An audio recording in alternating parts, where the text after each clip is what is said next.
to the music scene.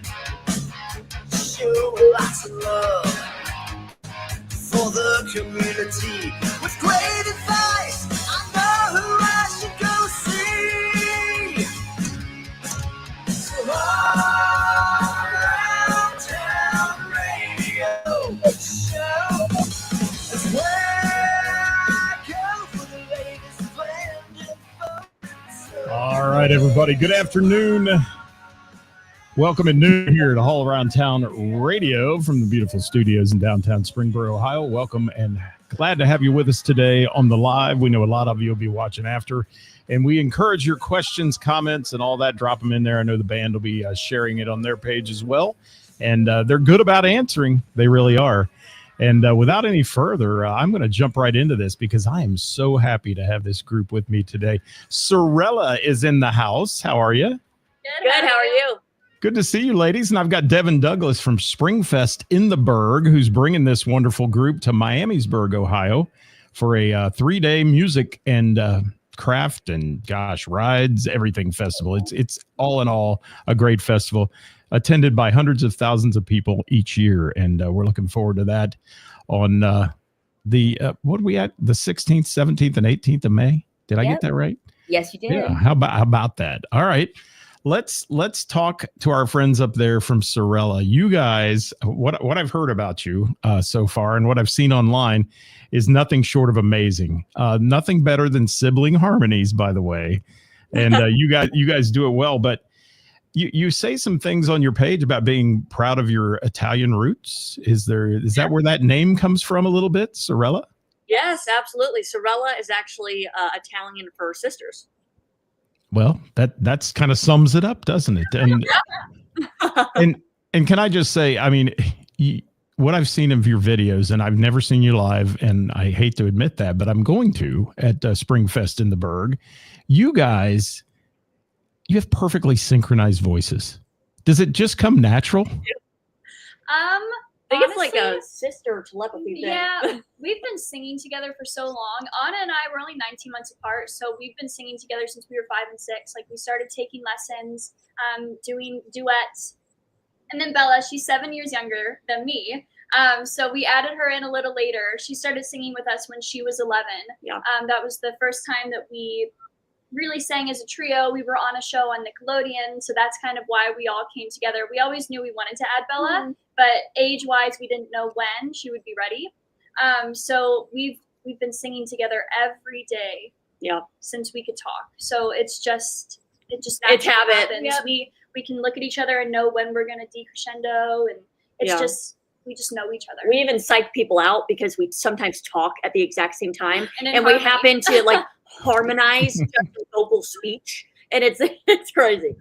That's amazing. And you guys seem like you have so much fun on stage too, and it is a telepathy thing, isn't it? Like, between you, I notice you glance on stage at each other, and sometimes I think you even wow each other with your harmonies. Does that happen?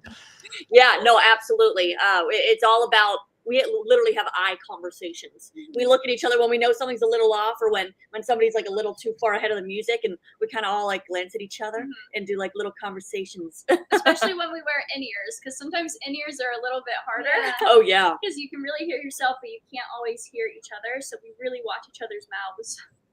That's crazy, and that's very true for any performer with those in-ear monitors, and it works well to keep the noise level down. But do you ever find you said that? Let me just ask you this: you ever find with the in-ears you lose touch with your crowd a little bit, that you can't hear the crowd response as well, or do you guys have both in? Yeah, if you have both in, you can't hear anything. But we like to pop one to be able to hear the rest of the audience. And for an in-ear, I feel like a lot of the time, when you hear yourself, it sounds correct, but sometimes on the outside, it's not. It's not. It's true. Well, let's back up a second. Let's introduce you, because I really neglected to introduce you by name here. Let's do it again. So, Maddie, will you wave, please? All right, Anna and Bella. There we go. Oh, that's wonderful. Those are great poses, by the way. I like that.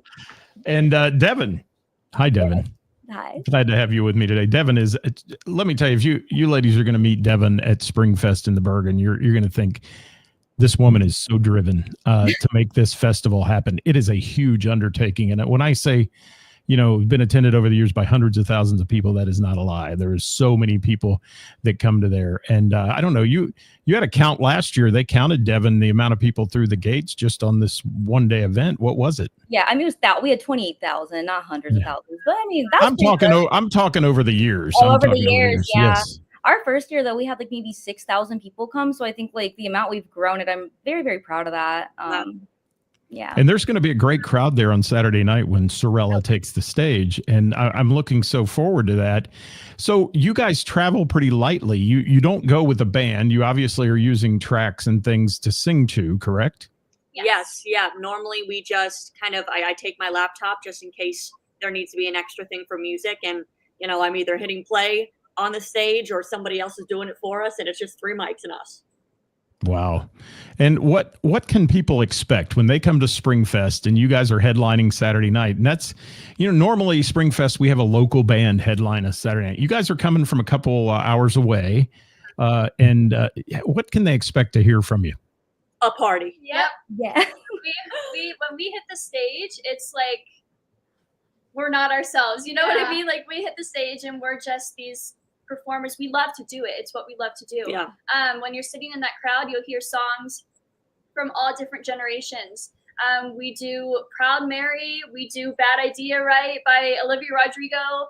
We do everything. So everybody in the audience will know a song at some point, as well as our originals. We have an EP coming out right now. Only one of the songs is out, and the second one will be out on May 2nd, but we'll be performing all of the songs on May 17th. Wow. Awesome. And I heard you on a video do a favorite of mine of the Jacksons, Blame It on the Boogie. Oh, yeah. That's our favorite. That's one of our favorites. We performed. I loved it. I did. I loved it. I can't wait to hear you guys. Are you going to do that? Yes. Oh, yeah. All right. You better. I mean, we better. I'm going to be salty if you don't. So you 3 sisters, perfect harmonies. When did you decide to take it on the road? And was it after you made an appearance on Nickelodeon or The Voice? Or to be honest, we've been on the road since we were little. I mean, our mom knew how much we loved music and how much it meant to us. And at a very young age, Madison and I actually sang the national anthem at the Cleveland Cavaliers game. Yeah, we were 10 and 12.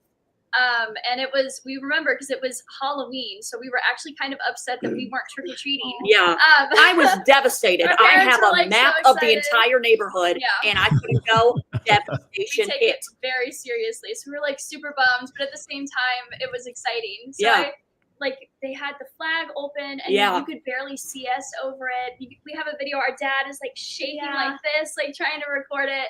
And then after that, we actually got to perform at like an AFLAC corporation. That's when the opportunity started rolling. And then we took it onto the media and really focused on that, and more opportunities arose, and it just kind of happened. Is one of you the spokesperson for the group when you go out, or are you all 3 equal? We're all pretty equal. Talkative. Yeah, it depends on the day. Sometimes if you can see that somebody's really taking charge, you're like, go for it. Let me save my voice. But we're all pretty talkative when it comes to that kind of stuff. Well, there's nothing better than having people on that are talkative during an interview. Thank you for not one word answering me, with yes. Is it going to be fun? Yes. Yeah. No, you guys, you're adding to the show, and it's so fun to have you on. Devin, what do you think about bringing this group? You were the one with the brains behind this, and you made a big leap. You did by getting away from the local act on a Saturday night and bringing them to the stage. Well, yeah. So how it kind of came to be. So I followed them for so long on TikTok. I'm such a TikTok girl. So like Bella didn't even sing with you guys when I started following you. Wow. So it's been a while. And then I just saw, like, of course, follow you through The Voice, everything like that. But I just saw one day you posted a video and I was like, this looks like they're at a festival. And I was like, I have a festival. And then I'm like, well, they're such superstars. Like, there's no way we're going to be able to get them. And I think I looked to see where you were. And I'm like, you're in Ohio, which, 2 hours from us. I contacted our parks department and she was like, you should just email them. And I was like, oh, like, that's actually true. And so I did, and it just worked out. And I feel like there's such the perfect, blend of, they live 2 hours from us, but like they were on The Voice. What can we do? So I feel like it's like, there's still, I feel like we're still supporting that local music, but just like kind of bringing something additional to Miamisburg for the weekend, along with like the 15 other bands we have. Plus, it doesn't hurt they have 3.4 million viewers on TikTok. Yeah, whatever. Okay, I mean, that kind of helps a little bit. Ladies, were you blown away by that? I mean, when that happened, when you started climbing and you went viral online, were you just taken back by that? Yeah. It was I couldn't believe it. Yeah. I think I can't remember whose phone it was, but one of our phones when we first started moving almost literally broke. It was glitching so bad because we had notifications on because we weren't that big and we didn't think it would do anything. All of a sudden, bring, bring, bring, brrr, and it just overwhelmed our systems and we had to shut our phones off. Yeah. Oh my God. Well, tell me about Megan Trainor, because she kind of helped you along the way a little bit. Yeah. Yeah, so All About That Bass was one of the first songs that we ever posted on social media. Anna and I sang like a 6-second clip of it when Vine was still a thing. Mm-hmm. And I think she revined it then. And then, we've always really looked up to her. She's a big inspiration for us music-wise. So All About That Bass was the song that we sang in the first round when we were on the Nickelodeon show, America's Most Musical Family. And then a couple years later, we sang one of her songs and covered it. And then she reacted to it on what was it? Glamour magazine. I think they have like a YouTube channel. Yep. So she reacted to us singing it. She's commented on a couple things. She reposted us a couple weeks ago when we covered a song that's like 10 years old this year. Yeah. So we've always loved her, and for her to be commenting, responding to us was super special for us. She's always been part of our story, I feel. Even though she didn't know it. Even though she doesn't know it at all. She has been, and she's even like a big inspiration with the original music we create now. Yeah. Well, let's hope she's watching our show today. Hi, Megan, if you're out there. How are you, girl? Yeah, we hope you're watching our show today and you find out these lovely ladies here are just absolutely appreciative of you. And let's talk about this for a minute. The Voice. Made it to the finals on The Voice. Yes. That had to be just amazing. It was crazy. It was insane. It's still like unbelievable. Like I'll watch us up on that stage performing and I'll be like, that wasn't me. Like I don't remember being there because it was just so crazy all the time. Mm-hmm. And I even had school backstage as well. So I was like in it, and then I had to go take a test, and then I was back in it. Mm-hmm. So it was like, she had it the hardest for sure. They were worried we weren't going to make it on stage because she was still in the middle of a test. So they were like doing her hair, touching up her makeup while sewing her into an outfit, putting the mic on, and then ran on the stage. It was hectic. Yes. That's a great story. You're doing schoolwork while they're doing hair and makeup. That's just amazing. And the experience there, was it all positive? Were there any downsides to it? It was in all just such a learning experience. Yeah. It really made us realize like this is 100% what we want to do, and we're capable of it because of how quickly we were able to turn around songs and get ready to perform on that stage. It was an absolute blast. All of the coaches were amazing. We got to meet all of them, and they were very kind and so uplifting, and it was just a blessing, to be honest. It's also so special that we get to do it together. Yeah. So we get to do what we love with the people that we love. So to share that experience, Bella's also, she's a minor. She was 15 at the time. So our mom was with us because we had to have an adult with her. So all four of us were like stuck in this hotel room together. Because it was also during the regulations of COVID.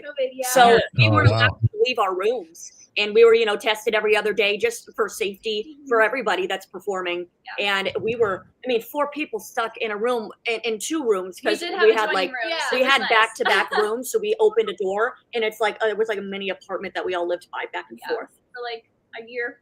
For like a year. On and off, so. Well, obviously, you really have to like each other when you're stuck like that too, right? Yeah, it was crazy. Do you guys ever argue? Of course. Yeah. You're sisters, right? Yeah, you're sisters. And Bella, how do you feel about being the youngest? I feel great.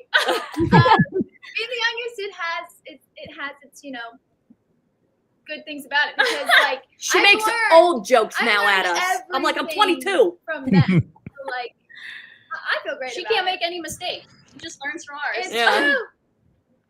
Well, yeah, and the impact on making mistakes is a lot less after two of them prior to you have done it already, right? With the parents and those kind of things, it usually is like, they always say your first baby you protect like it's a little piece of precious glass, and by the third one you're throwing them off the wall and bouncing them around, and so it's really neat to see how you guys interact. And I was watching, like I said, a whole lot of video before the show, and your stage presence, you have people in the audience who love you from 8 to 80. I mean, it's like a wide variety, and you're doing songs too that appeal to everyone. How do you decide what to play? We ask our parents and grandparents what their favorite songs are, and then we think about what ours are. We know that we have a super wide audience, and The Voice helped us with that. Yeah.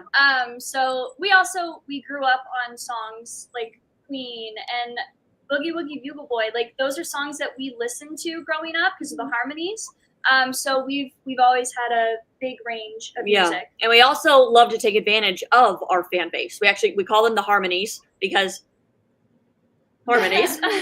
And we always ask them or do polls online, what songs do you guys want to hear? What are songs that you enjoy? And we always love gaining information from that, seeing how many people like the same song so we can maybe add it to the playlist, because that means mostly other people will enjoy it as well. Well, you do some really fun stuff like, what would this song be like if it was done in the 50s? Yes, we do. Why did you start doing that? Because that's one of the coolest ideas I've ever seen out of three young ladies. It just, because none of you were even close to the 50s, so how in the world did that come up? Well, I feel like harmonies in the 50s and 60s were just so, like, they were amazing. And it's stuff that we've always listened to, and that's how we really learned our harmonies. We studied it. And so our music, our new music, our original music is very modern 50s influenced. So we thought, while we're getting that ready to be released, why don't we start taking these new songs and making them in the 50s to get people used to the sound that we like?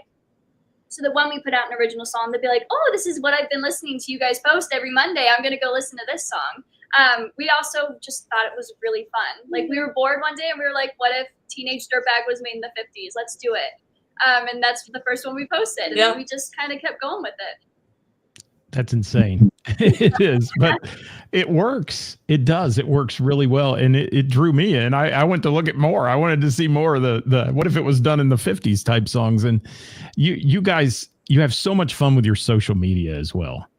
I have so many people I interview, and old people, I'm going to say old people I interview, who complain about social media when they're on. And some of the older artists are like, oh, it's just so much work and all that.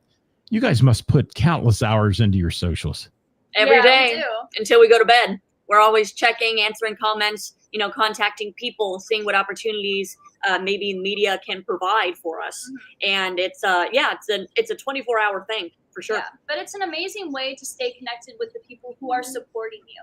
We wouldn't be where we are. We wouldn't have 3.4 million followers if those 3.4 million people didn't follow us. Yeah. So to get to go live and talk to thousands of people all over the world, to post and to see people coming together and talking about the music, what they like and don't like about it, like all these new people coming and interacting because of something we posted is a really special thing. So sometimes I can see where people are like, oh, it's hard, but it's not that hard if you love it. Yeah. And you could reach 3.4 million people with the touch of a button. Back in my day, ladies, I called it the stapler printer principle. I would have to go to the print shop, print a poster, and go out and staple it to a telephone pole and maybe get seen by 10 people. I mean, you have great advantages today with social media, and man, you work the socials like champs. I mean, you're pros. People could learn from you in the music business, because I love the behind the scenes stuff. And I think Devin and I were talking about that before. Devin, don't you too? I mean, when they're backstage and they're showing sound check and they're showing this and here's the food they gave us today and all that kind of stuff. That to me is cool. It tells the story more so than just the music. And Devin, you've been a follower forever and ever. What grasped you to continue to follow this band? Well, I mean, I just love all of it. Number one, I love harmonies. That's like one reason we have like Finding Melissa too. Like they're so harmony driven as well. But yeah, no. So I love their harmonies, and I also love like your butterfly mural. I was like, this is like so fun to look at. I don't know. I just loved them, and I love TikTok. I love the short form. Just keeps my attention. But they're superstars. They're so engaging, and like I feel like when I was watching, did y'all see? So Chapel Roan, she sang Pink Pony Club at the Grammys, and they showed this video of her like playing at a little festival. I was like, this is Sorelle. Like, thank God we got them. I was like, I think this is gonna be. I don't know. You guys are just so amazing. Thank you. Yeah. And we're looking so forward to it. Devin, real quick, because I want to get back to talking to the ladies here. Yeah. Give a quick rundown of Springfest in the Berg. You've got 3 days worth. I'll be there being the MC for the event on the Ginkgo stage. Talk about what's going on there. Yeah, I can go real quick. And Scott's our MC for the whole weekend. He's wonderful and super great. So really runs the stage amazingly. So we have 3 days. So Friday night, Jane's on main night, we have the Miss Jackie Band, who I also love. Tessa Marie, beautiful country superstar. Saturday, we always start off with the dancers from our local dance studios, Vicky Joes and Jeannie Moreland. We'll have Kyla Manus, Moments Notice Band, Finding Melissa that I just mentioned, Wild Frontiers that won Best of Dayton last year with us, David Thornton. You guys all have to, David Thornton's like right before y'all, and he's so good at guitar. He was like, my dream is, Taylor Swift's guitarist has been with her. So he's like, that's my dream. And I said, you know what? We'll see if these girls will look at you play guitar. But he's David Thornton, guitarist for Sorelle. For Sorelle. Consider it. Just consider it. And then, of course, Sorelle on Saturday night. I will definitely be there, front row. And then Sunday, we have 4 bands. So we'll have Anna Marie, Ellen Morel, Ben and Pete, of course. And then we'll end with Party Punch Band. Another great local party fun band. So it's going to be a great event, and there's crafts, there's food everywhere. You'll not go hungry, ladies, trust me. At this festival, it's so much fun. And anything else for Springfest before I move on to some other questions, Deb? No, let's talk to them. Yes, let's do it. I agree. We can talk about Springfest all day long, but let's. So we've talked about the crowd getting some originals and some covers from you during your set that night. And again, I'm looking forward to seeing your new one drop on May 2nd here, right? That's a couple of days away. That's called Playboy. Do you write your own songs? Yes, we do. This whole EP we wrote with our writer and producer Cole. So we flew out to LA for a week and we just knocked them all out. So who's the primary writer? Anybody, or is it all 3 of you? It's all 3 of us. And do you ever say, boy, that lyric's terrible that somebody wrote, and you move on? Oh, yeah. You kind of just ignore it and you go, oh, okay. But yeah. We did this instead. Yeah. And Let's write that down. Okay, I see. You don't, like stomp on the piano and stomp off like Elton John did, writing with Brandy Carlisle and all that stuff. And then they love each other a little later on. And that I watched a special with him, and boy, he's an eccentric writer, and he's a perfectionist as well. And I'm sure you guys are too. You want it to be the perfect product to go out to people. Oh, yeah. And what is your primary audience? What do you think age-wise? Do you have an age? Statistically, I think it's 18 to 24. It's 18 to 24. Because they grew up with us. So people started watching us when we were 10 and 12, and now we're, 22, 24. So they have grown up with us. Right, but you seem to have in your audience too a lot of youngsters. I see like a lot of young girls there who are looking up at the stage, like admiring what you do, saying, "Wow, I want to do that someday." You ever feel like you inspire people like that? Yeah, we do. It's really cool when we do get little kids that say they aspire to be us, and it means the world to us truly, because we were like that at their age. We were looking up at an artist saying, "Wow, like I want to be like them." Yeah. So it's cool. So cool because we have we have an elementary school next to us, and these girls were performing one of our original songs for their talent show. They had a whole dance to it, And so then we ran out on the stage while they were dancing, and they were freaking out. Their moms set it up. So then they were like, No, Mrs. Hassman did. "Oh, right." So the Teacher, moms, yeah. the moms didn't even know. Mrs. Hassman, she was our, music school teacher. She then did vocal lessons with us. She's kind of like a second mom. Yeah. But she teaches music at the schools, and so she knew that these little girls were performing our song. The cutest little dance ever. Like, it was so good. So cute. And she was like, would you guys maybe want to come and like say hi to them before and like maybe go on stage with them? So the girls knew, and they were so excited, and the moms came backstage like tearing up because they were like, that was such a special thing to do for our kids. Thank you so much. Like, they love you so much. We went to their birthday party and sang there. So fun. Like, it was. You mentioned your music teacher, and every artist I ever interviewed, we talk about that a little bit, and their music teacher seems to be the one who really paved a path for them. And it's so, I find it to be disheartening sometimes that music teachers and music is getting cut out of school curriculums, because it is so important. And look what it's done for you. I mean, it's you just talked about your teacher. You said she's a second mom. I mean, that's something that she's got to be so proud of you three. She's the best, and it's a shame that it's getting taken out of schools, because we really feel that music is a love language for all, and it's really painful to see that getting taken away from children. As somebody who was diagnosed with ADD at a very young age, I actually learned through music. So I learned math facts. I learned how to understand definitions of words, all due to music. Wow. That says it all right there. And music is the universal language as well. And when you step up on that stage and those people are looking up at you and you're commanding that audience, it's a great feeling. It's a feeling that there's love. And when they're singing your songs back to you, or these little girls are dancing to your song on stage, that's got to be very heartwarming to you. It's unreal. It's something that you never imagine until it happens. You dream of it. Like, this sounds so weird, but when I'm scrolling through TikTok and I see someone performing on stage and someone in the audience is singing their song at them, like, it literally makes me tear up. Yeah. And I almost cry, because it's such a special feeling, and it's something that you want to feel so much. So for that to like actually happen for us is really special. And to look down and see those kids so young looking up at us singing our music, I hope that they always strive for what they dream for someday. Yeah, there's no better affirmation than that. I mean, when you're a performer and you see somebody singing back to you the lyrics of your song, you have arrived. You have. A couple more questions here, and we got to run. But Bella, I want to ask you something. The youngest one in the group, when you first stepped out on the stage, you joined the group and you went out there. How was that? Was that nerve-wracking? It was, but I was so young that it was almost like nerves weren't a thing. It was just like, Yeah, I get me remember out that. of there, like, get me out on the stage. I know what I'm doing, because we are perfectionists. So we did run on Nickelodeon, was my first real performance with them. We ran that performance, I don't know, 50 times every hour. Like, it was crazy. So I almost wasn't nervous. I was just like, let's go and let's get it done and let's hear what the judges have to say, So. Well, we've got some people watching today. I want to thank Sean, Roger, Kevin, Debbie. Thank you for being here, Carla, Glenn.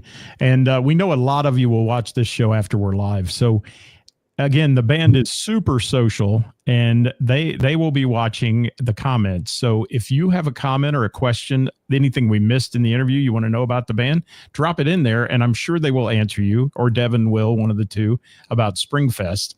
And ladies, first and foremost, let me say, you're wonderful. I wish every interview could be like talking to you guys, because it's so relaxed and you just have so much fun, and there's no tension in the room, so to speak. And I appreciate that so much. And I do always end with a final question. But before we do that, I'm going to say you're on all the socials, and let's talk about your social media in case somebody hasn't followed you yet. Let's talk about the socials that you're on here, if you will. I've got it scrolling across the bottom. You guys tell them where they can find you.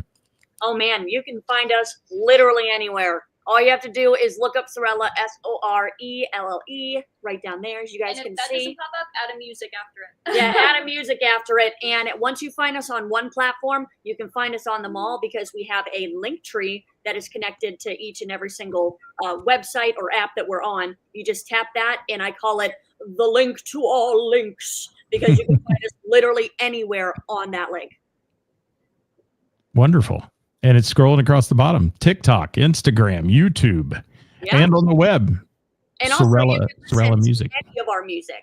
You can listen to any of our music anywhere that you listen to music. Like And all Spotify. your originals are out there, right? We've Your We've got a original. lot. We've got a lot. Seven or eight right now. Plus, we've put out some of the 50s covers. We made instrumentals to them and extended them and put them out on streaming platforms, so you can listen to those too. Cool. All right, one more question before I get into the last one. But Varsity Heartbreaker, Yes. what's that about?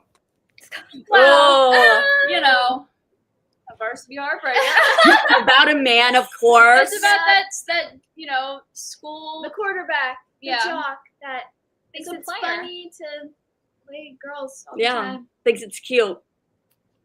Little man hating going on here, I think. It's Just all a about little bit. love. Were we going through a breakup at the time? Yes. Okay, but You gotta do we it. have together. some love songs in this next one, Yep. so Taylor Swift has made gazillions off writing stories about bad breakups. Exactly. it's always related. Yeah. Absolutely, ladies.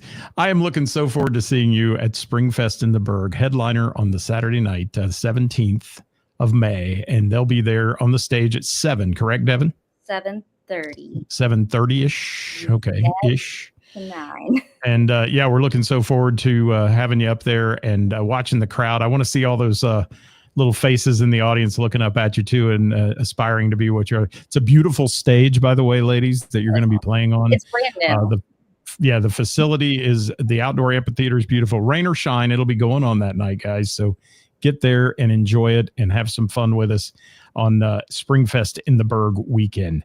Last question I have of the day here, and I hope you're ready for this one, is, and you know, Anna, you're such a great spokesperson up front there. I've got to say that. You really are.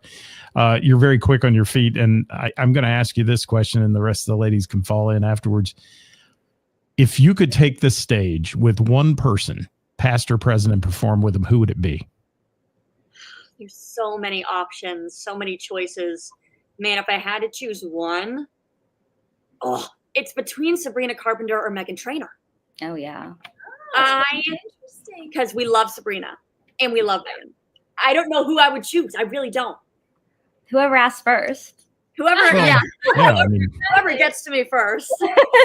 Megan's watching today. We know she is. So Megan, there it is. Get us You, out. you get Anna on stage. Okay, let me kick it back there to who wants to go next? Let's let the baby go next.